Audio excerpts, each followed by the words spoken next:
కన్నీళ్ళే తప్ప వాళ్ళకు ఏది లేదు. విద్యార్థులకు ఫీజు రియంబర్స్మెంట్ కానీ. పశ్చిమ గోదావరి జిల్లా భీమవరంలో ప్రభుత్వ ఉద్యోగుల సంఘం జిల్లా కార్యాలయాన్ని రాష్ట్ర అధ్యక్షులు కెఆర్ సూర్యనారాయణ ఘనంగా ప్రారంభించారు. ఈ సందర్భంగా ఆయన మాట్లాడుతూ ఉద్యోగుల హక్కుల సాధన కోసం సంఘం నిరంతరం కృషి చేస్తుందని తెలిపారు. గత ప్రభుత్వ నోటీసులను కూటమి ప్రభుత్వం వెనక్కి తీసుకోవడం పట్ల ఆయన ధన్యవాదాలు తెలిపారు. ఉద్యోగుల బకాయిల సమస్యల పరిష్కారానికి వర్కింగ్ కమిటీ ఏర్పాట్లు చేయాలని, జిల్లాల్లో సంఘం కార్యాలయాలను భవనాలు కేటాయించాలని విజ్ఞప్తి చేశారు.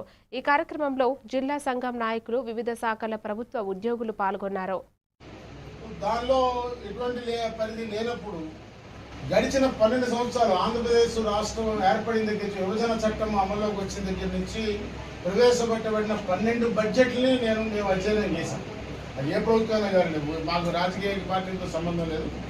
ప్రభుత్వం ప్రవేశపెట్టిన 12 బడ్జెట్ని అధ్యయనం చేసినప్పుడు ఏ ఒక్క ఆర్థిక సంవత్సరంలో కూడా, ఏ ప్రభుత్వ హయాంలో కూడా బడ్జెట్లో వారికి అప్పుగా సంక్రమించిన అన్ని రకాల ఆర్థిక ప్రయోజనాలు చెల్లింపులు జరగాలి.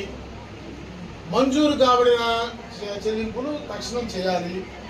ఆ మంజూరు కాబడిన చెల్లింపులు ఇప్పటికి 30,000 కోట్లు పేరుకున్నాయనేది మేము చెప్తున్నటువంటి అంచనా.